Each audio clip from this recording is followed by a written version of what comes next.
Identificar, ler e interpretar as tendências e as mudanças de sensibilidade dos consumidores e do mercado são algumas das competências de um Cool Hunter. E na semana que vem, acontece aqui em Porto Alegre, no Estúdio Q, o curso Cool Hunting Conhecendo o Zeitgeist ou Aplicação da Teoria na Prática, com a analista de tendência e escritora, a Fá Maioli, que já está aqui no estúdio com a gente para falar mais sobre esse curso. Boa noite, Fá. Muito obrigada pela participação. Obrigada a vocês. Como é que vai ser, então, esse curso? Nossa, eu estou super ansiosa. Creio que vai ser muito interessante. Já temos tantos inscritos, muitas pessoas curiosas, que vamos dizer assim, o que é necessário, né? Já é a primeira etapa ali que é necessária para ser um Cool Hunter, né? Creio que vai ser muito interessante. E como é que assim vai ser o currículo do curso? O que tu vai... Então, a gente vai tentar... Bom, o que é o Cool Hunting, né? O Cool Hunting é caçar aquilo que é cool, né? Buscar aquilo que é cool. O que é cool, Gabriela? É quando você entra num restaurante, quando você vê uma vitrine, quando você vê um produto que diz, puxa, por que eu não pensei nisso antes, né? Isso é a coolness, né? Então, eu vou de alguma forma, eu nunca digo eu vou ensinar, eu vou compartilhar com essas pessoas que têm muito a me ensinar também, algumas, vamos dizer assim, alguns sistemas, algumas formas de como fazer isso, né? Como buscar esse cool em vários setores, na moda, no design, na gastronomia, na tecnologia, por exemplo. Porque é uma profissão que vocês nunca desligam, né? Estão sempre ligadas ali na tendência, naquele espírito ali do que está acontecendo no momento. Exatamente. Tu trabalhas na Itália, no Brasil e no mercado americano também? No mercado americano. Hoje, especificamente, mais na França e na Itália. Mais na França e na Itália. Isso. Qual desses países tu acha que é o maior lançador de tendências? Loura, a gente tem que pensar qual é o setor que a gente está falando. Se for na moda, por exemplo, a gente tem que falar de Itália e França, não tem jeito, né? Gastronomia, a gente tem que falar Itália, França, alguma coisa muito interessante vem dos Estados Unidos. Por exemplo, na área do design, a gente pode falar dos países do norte, ali da Europa. Itália ainda é uma grande trendsetter, ou seja, uma lançadora de tendências nessa área. Depende muito do setor que a gente está. Automotivo vai ser um outro, depende, né? Depende da área. E tu é na área de design, de moda e gastronomia. Que é o Made in Italy, que é o melhor, né? O melhor do Made in Italy. E como é que faz para colocar a teoria na prática? Bom, primeiro você tem que ter um background muito interessante a nível cultural, a nível acadêmico, né? Para poder identificar esse zeitgeist, né? Bem, para colocar a teoria na prática, você vai trabalhar de forma multidisciplinar, ou seja, você vai agregar esse conhecimento do Cool Hunter, desse Cool Hunting que você faz, e vai pedir a colaboração, por exemplo, de designers, de arquitetos, por exemplo, no nosso grupo de estudos e de trabalho em Milão, nós temos, por exemplo, matemáticos, físicos, astrônomos, pessoas que estão no mundo realmente várias, né, muito multidisciplinares, não tem só o designer, o arquiteto, que vão te trazer isso, que vão aplicar, então saber aplicar nas áreas de referimento fazer essa prática, né? Com o conhecimento deles, da indústria, do processo, né? Vão aplicar isso. Sempre é assim. E como é que tu trabalha no mundo que está sempre mudando, principalmente agora, nessa época, né? A gente tem que mudar também.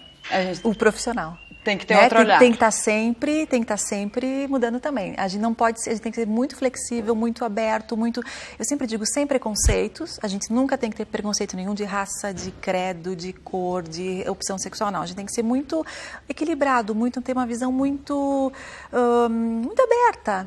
Né? Que não quer dizer que a gente não tem opinião própria sobre as coisas. Eu tenho as minhas opiniões, mas eu procuro ser sempre muito, como é que diz... desapegada? Ter um olhar um pouco mais crítico, um pouco mais histórico, um viés sempre muito voltado à realidade das coisas, aos fatos concretos, não ao julgamento. Né? Isso é muito importante. E com as informações todo dia rolando assim nas redes sociais, como é que é? É muito frenético mesmo. É frenético, mas é muito gostoso, porque essa voz, né, das redes sociais, Instagram, Facebook, nos dá muito material, é fantástico, mas realmente é meio difícil, porque você tem que...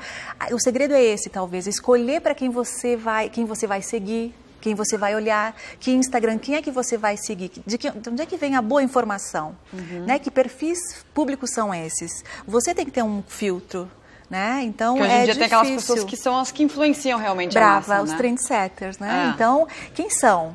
Vamos tentar identificar quem são no Brasil, vamos tentar identificar quem são na Itália, quem são? E vamos seguir essas pessoas, seguir no sentido, né, de acompanhar, né? E talvez também de seguir. Depende, né? E o curso vai ser então quando? Nossa, o curso vai ser segunda-feira, segunda e terça, no Estúdio Q. E estou super ansiosa já para conhecer as pessoas. Gosto muito disso. Sempre digo, o meu moto, né, a minha função no mundo é compartilhar conhecimento. Então, quando eu estou trocando com essas pessoas, é uma coisa muito, muito gostosa para mim. Eu fico muito contente. E depois daqui, tu tá morando aqui em Porto Alegre? Eu estou morando em Milão. Em Milão? Milão. Uhum. E daí lá tu desenvolve todo o meu trabalho. Milão e Antibes. E quando as pessoas vão te contatar, assim, para uma empresa, por exemplo, como é que elas... o que elas te pedem quando elas vão Elas sempre me pedem, qual é a tendência? Eu digo, não existe, né? Porque elas querem, qual é a tendência do próximo móvel? Digo, não existe a tendência do próximo móvel, né? Existem tendências projetuais e comportamentais. Então, elas sempre me pedem, o que vai estar acontecendo daqui 5 anos, 10 anos, 15 anos? Hoje, o nosso estúdio ele consegue trabalhar com esse gap, essa linha de tempo já de 5, 10, 15 anos, né? Porque nós analisamos, Gabriela, não a cor da moda, não aquilo que... Não é a estação que nos interessa o mundo, ou seja, a geopolítica, a economia, a religião, por exemplo, os movimentos que estão acontecendo agora, o ISIS, né? Essa coisa, a orientalização do mundo. É isso que nos interessa como Trend Analyst, como estúdio de pesquisa e analista de tendências, né? Nós estamos num ponto mais profundo, eu digo, da pesquisa, né? E essa pesquisa profunda que gera os inputs para a moda, para o design, para a gastronomia, ou seja, para a próxima cor. Né? Vocês aprendem a ter aquela visão... De longo alcance. Tu consegue enxergar uma tendência que pode vir, assim, por uma coisa muito sutil, por exemplo? Exatamente. A gente chama de nicchia, né, na Itália, ou seja, são pequeníssimas, né? E são sinais. São sinais que se repetem, a gente tem que estar muito atento. Então, no grupo, cada um deles traz, na astronomia vai trazer um sinal, na filosofia vai trazer um outro sinal, na arquitetura. A gente vai formando esses mood boards, né? E vai tentando, vai tateando, né? Vai tateando e vai começando, a gente usa intuição também, e vai tentando descobrir quais são os caminhos, que a gente chama, então, de cenários futuros na pesquisa. Né? Então, quais são os cenários futuros? Os cenários futuros, eles não são o que alguns chamam de futurologia. Os cenários futuros são uma construção baseada em fatos históricos, econômicos. Então, tem muita, 85%, 90% de acerto. É muito interessante. Tá certo, então muito obrigada, Fá. Obrigada a você. Pela entrevista. Então, semana que vem, todo mundo, quem quiser participar, não precisa ser necessariamente pessoas que queiram ser, né? Não, são pessoas, basta ser curioso. Tá certo. Obrigada, uma boa noite. Boa noite. E bom curso.